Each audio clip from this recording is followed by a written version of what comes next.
The moon hung heavy over the Aegean, its silver glow reflecting upon the restless waves. A lone ship drifted through the mist, its sails slack, as if guided by an unseen force. The crew, once filled with chatter and song, now stood in solemn silence, their breaths visible in the crisp midnight air. At the helm, a hooded figure clutched an ancient scroll, his fingers trembling as he whispered a name lost to time. Each gust of wind carried a whisper, voices that did not belong to the living. The ships would groan under an unseen pressure, as though the sea itself hesitated to carry them forward. Above, the constellations seemed to shift, aligning into unknown patterns, signaling an omen yet unread. The air grew thick with an unnatural stillness, the kind that preceded divine judgment. In the heart of the ship, beneath creaking beams and dim lanterns, sat Lysander, a scholar turned seeker. His eyes, dark as the abyss, scanned the brittle parchment before him. It spoke of an oracle hidden in the forgotten isles of Nyx, where the goddess of the night wove fate into the fabric of the stars. A shudder ran through him as the words burned into his mind. Only the worthy shall gaze into the void and return. The ink, though ancient, seemed fresh, glistening as if written under an unseen hand. Around him, other scrolls lay scattered, filled with half-translated prophecies and lost invocations. The flickering lantern cast shadows that danced like whispering spirits, stretching and shrinking as though they had lives of their own. Every so often, the ship creaked, as if recoiling from the knowledge it carried. Lysander clenched his jaw, knowing that the path ahead was one few had taken and none had returned from. The ship's keel scraped against an unseen shore, jolting the crew from their silent reverie. The mist parted like spectral hands revealing an island of black stone, its cliffs rising like jagged fangs against the night sky. No vegetation graced this desolate land, only the sound of whispering winds that carried voices not of this world. The waves lapped against the shore in rhythmic pulses, as if the ocean itself breathed in anticipation. Lysander stepped onto the shore, his boots sinking into the cold, damp sand. Every step seemed heavier than the last, as though unseen hands clung to his ankles, pleading for him to turn back. The crew hesitated at the edge of the ship, eyes darting toward the sky, where the stars shone in unfamiliar constellations. This was no ordinary land. The air carried a weight, a presence that pressed against the bones, seeping into the marrow. Here, the realm of men ended, and something far older began. As he climbed the stone steps leading inland, statues emerged from the darkness, figures of forgotten deities, their expressions twisted in eternal agony. Some clutched their chests, others covered their eyes as if shielding themselves from some terrible sight. Each step echoed in the vast emptiness, the sound swallowed almost instantly by the oppressive stillness. The statues, though worn by time, still bore traces of gold and lapis, remnants of forgotten worship. Shadows slithered between them, illusions born from the flickering torchlight or something far more sinister. At the summit, a temple loomed, its marble cracked and overtaken by creeping shadows. Its entrance, a gaping maw, swallowed all light. Lysander hesitated, his breath catching as a whisper, neither wind nor mortal, brushed against his ear. The temple did not wait for visitors. It consumed them. The temple's interior was vast, its ceiling lost to an artificial night. Stars flickered in the darkness above, constellations shifting as if watching the intruder. A great obsidian mirror stood in the center, its surface unnaturally smooth. Lysander approached, heart pounding, for he knew what this was: the Eye of Nyx, a gateway to truths no mortal should witness. The floor, polished like onyx, reflected his wavering form, distorting him as though he had already begun to unravel. Murals lined the walls, their paint seeming to shift in the dim light, depicting scenes of creation and destruction in a cycle without end. The silence here was absolute, pressing against his ears, deafening in its depth. He reached out a hesitant hand, fingers barely grazing the cold surface of the mirror. The moment his skin met the glass, the stars above shuddered, and the void within called his name. The mirror swallowed his reflection. For an instant, Lysander felt weightless, as if unmoored from time. The temple around him dimmed, the flickering stars above vanishing into nothingness. His breath quickened, but no sound escaped his lips. The world had gone silent, save for a single, distant murmur, a voice that did not belong to this realm. It called his name in a slow, deliberate whisper, ancient and unfathomable. A tremor ran through the stone beneath him, the murals along the walls writhing as if desperate to escape their confines. The weight of unseen eyes bore down on him, pressing into his very soul. Then, without warning, the darkness cracked open, revealing a chasm of swirling galaxies, distant nebulae pulsing with cold fire. Nyx, the primordial night, had answered. Lysander's body trembled as his mind spiraled into the abyss. The temple was gone. The island was gone. Only the vastness of the void surrounded him, its silence deeper than any earthly night. Stars pulsed and died within the eternal darkness, their flickering light forming ghostly patterns that shifted with intent. A shape moved in the distance, vast and unknowable, its form twisting beyond human comprehension. Was this Nyx herself, or something older still? The whispers grew louder, voices weaving into a chorus of forgotten tongues, speaking truths no mortal should hear. His breath was stolen from him, his heartbeat a mere flicker against the endless expanse. Time stretched, contracted, and shattered. He was unmade, rewritten, and still he fell. A single thread of light cut through the void, thin as a spider's silk, yet impossibly strong. It wound itself around Lysander, pulling him towards something distant, something waiting. He could not move of his own will.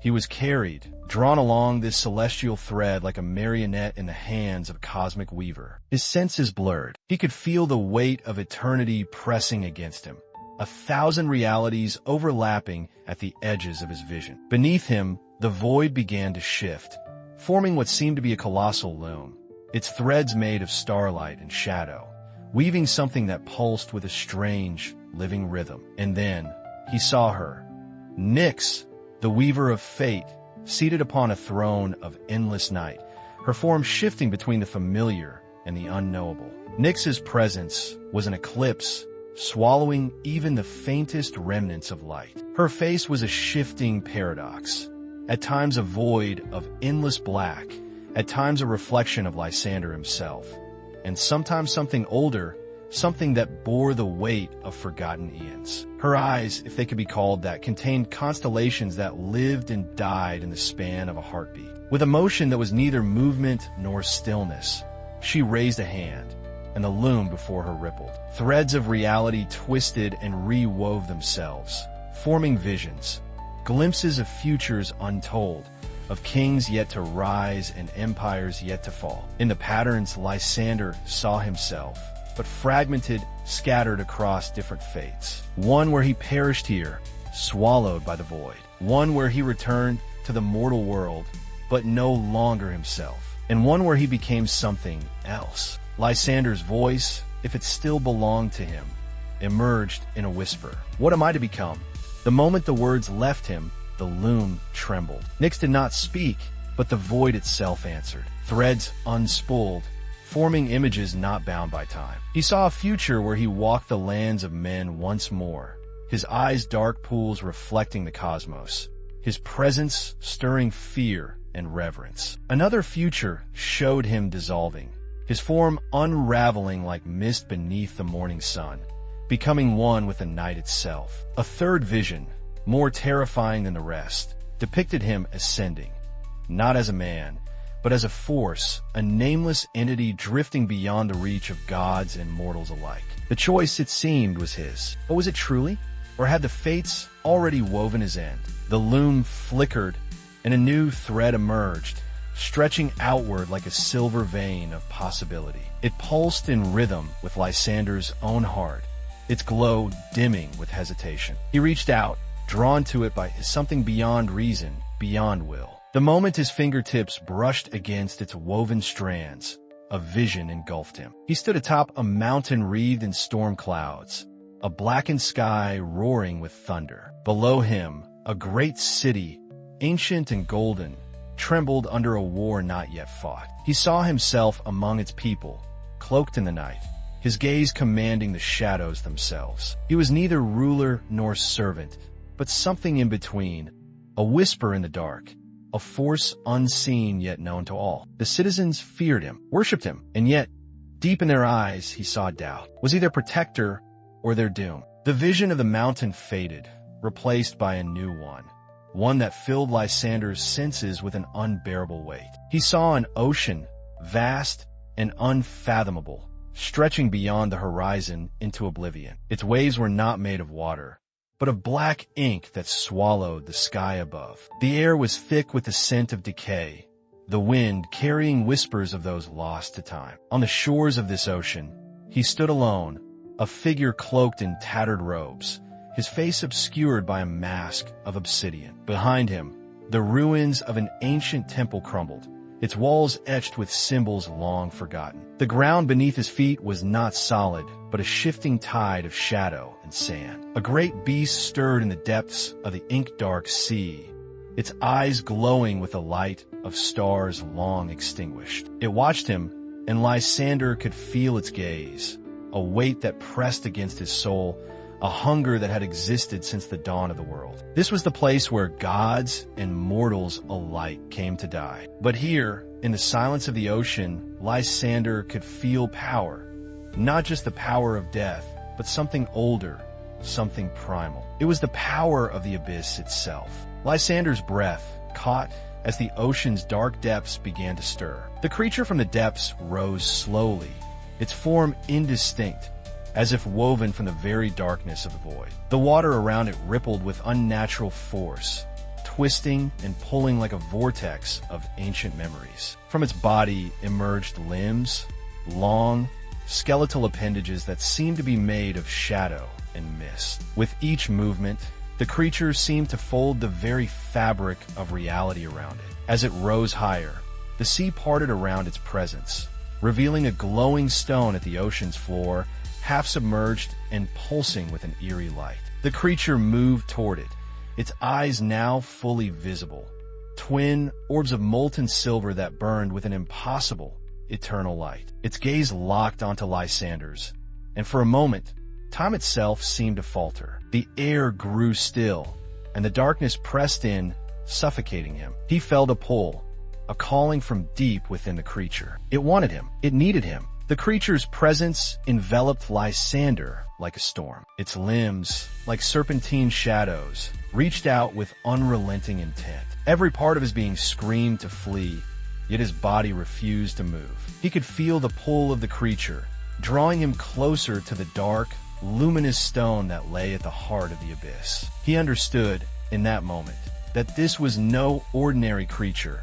It was an embodiment of the void itself, a guardian of secrets older than time. The stone it sought to claim pulsed with an ancient power, one that could reshape the very fabric of the world. And within it, Lysander realized, was his fate. His entire existence had led him here. The beast's eyes, burning like stars, seemed to pierce through him, seeing not just his flesh but his very essence. The whispers of the void began to speak again, but this time, their voices were clearer, more distinct. They spoke of forgotten realms, lost civilizations, and the power that could undo it all. They spoke of Nyx, the goddess of night, and her place in the grand weave of fate. Lysander's mind reeled as the whispers grew louder, each word vibrating in his chest like the beating of a celestial drum. He understood now that his destiny was no longer his own to shape. It was part of a larger pattern, a tapestry woven by forces far beyond his comprehension. The stone,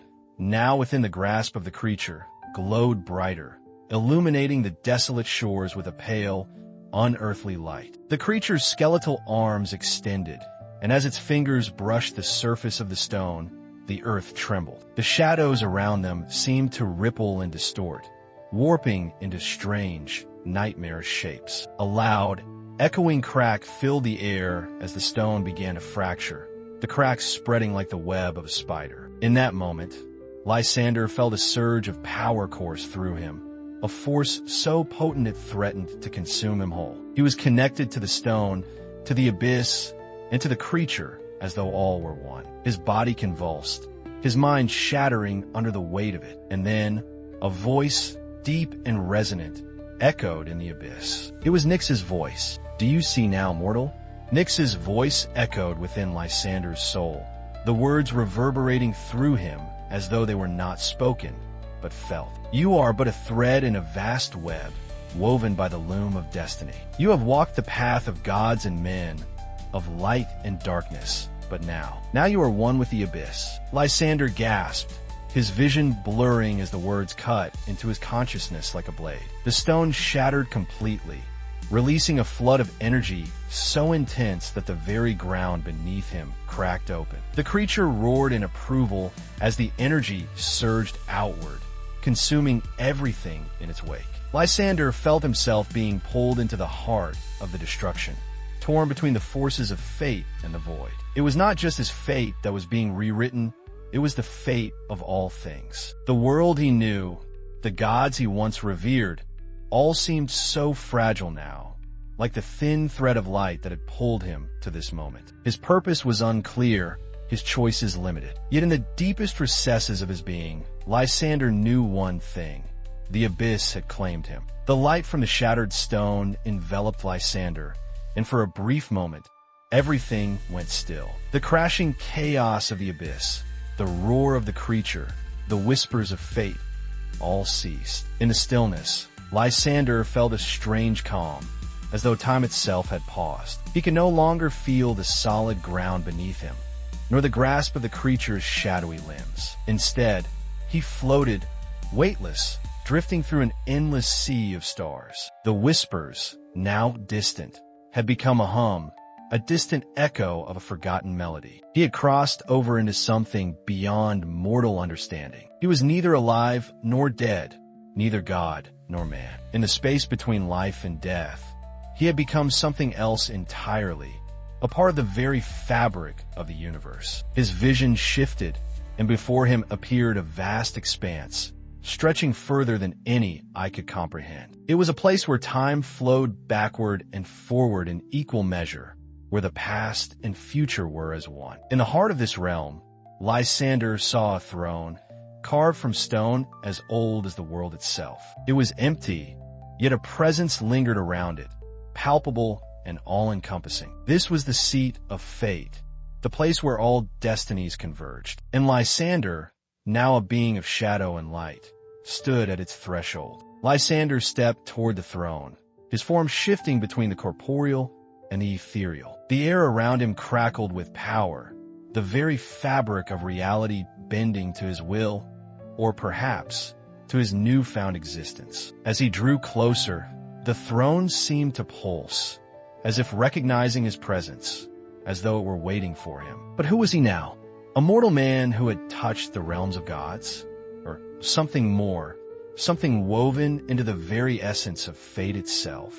The silence of this realm was profound, yet there was a presence here, a power that neither spoke nor moved, yet filled the void with its weight. Lysander's eyes turned toward the horizon, where an endless river of stars stretched out before him. These were the lives of men, the fates of gods, all flowing in a great cosmic current, each star a life, a story, a destiny. And in the center of this river, Lysander saw a single thread, his own thread, winding through the cosmos. It pulsed with the same dark light as the shattered stone, its path intertwined with those of the gods themselves. His fate, it seemed, was not his own. He had been chosen, or perhaps he had chosen himself. As Lysander gazed at the thread of his own fate, a voice, deep, resonant, and unknowable, echoed in the air. "You have come far, mortal," it intoned, the words vibrating in the very core of his being. "But this is not the end. It is only the beginning." The voice was familiar, yet alien, as if it had been woven into the very fabric of his thoughts. Nyx, the goddess of night, the weaver of fate. Her presence filled the realm, though she did not appear before him. Instead, her voice guided him, her will flowing through the cosmic current. "You stand at the crossroads of creation and destruction.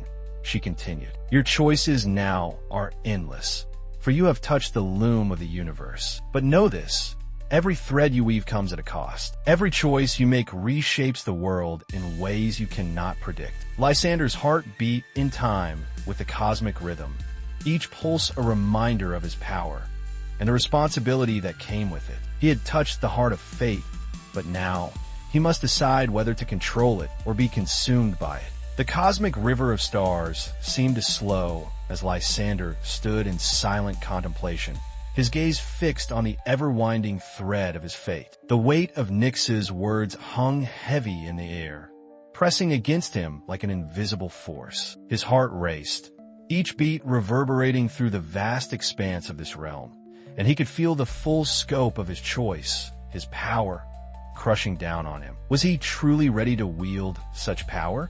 Was he prepared to reshape the universe, to alter the paths of gods and mortals alike? The thread that represented his fate pulsed with an unsettling energy, as though it were alive, aware of its own fragility. Lysander reached out, his fingers trembling as they neared it. In that moment, he could feel the weight of every possibility, every life that had ever been and every one that was yet to be. If he pulled on it, he could rewrite his own story. He could end the suffering of the world or bring about its destruction. The world trembled on the edge of his choice, but Lysander knew that every action had consequences. To change one thread was to alter the course of all others. The very nature of fate would bend to his will, but it would come at a cost. The silence stretched on, broken only by the faint hum of the universe's pulse. Lysander's hand hovered just above the thread, the power of 1,000 destinies swirling around him. He could feel the weight of every life that had ever been touched by the loom of fate. Every choice, every sacrifice, every triumph and tragedy was held within his grasp. It was an unbearable burden, and yet it was a gift that could reshape everything. He thought back to the life he had lived, to the mortal world he had once known. He had been a man of simple desires, driven by the need to protect those he loved. And now, standing at the heart of the universe, he had the power to change it all. But at what cost? His eyes flickered to the shadows that swirled around him, to the presence of Nyx herself, still unseen but ever present. Her words echoed in his mind, a reminder of the price of wielding such power. Every thread you weave comes at a cost. Lysander closed his eyes, the weight of the decision pressing upon him. He felt the pull of the thread, the temptation to change everything, to save the world, to rewrite his past and future. But with that temptation came the fear of the unknown. What would happen to the delicate balance of the universe if he altered its course? The thought of plunging everything into chaos was enough to make his resolve waver. Yet, in the stillness of the cosmic void, Lysander found clarity. His choice was not just about power. It was about understanding. It was about accepting that fate, while malleable, was still a force greater than any one individual. Perhaps his role in the grand weave was not to change it, but to understand it, to accept his place within it. The thread pulsed once more, as if urging him forward, but Lysander remained still. The universe waited. Nyx's voice, soft and distant, whispered again, "The greatest power is knowing when to leave fate as it is, when to surrender control and let the thread weave itself." With a deep breath, Lysander made his choice. He withdrew his hand from the thread, and in that moment, the universe seemed to exhale. The stars shimmered brighter, and the river of fate flowed once more, uninterrupted by the hand of a mortal. Lysander felt a weight lift from his shoulders, not of failure, but of understanding. He had come to realize that some things were beyond his control, that the tapestry of life was not for him to unravel, but to witness. The universe continued to unfold, each star burning brightly in the vastness of the cosmos. Nyx, still a presence in the shadows, seemed to approve, though she did not speak. Lysander had learned the greatest lesson of all, the power of acceptance. And as the cosmic expanse stretched before him, he knew that while his journey might be over, the story of the universe, of all that lived and breathed, was just beginning.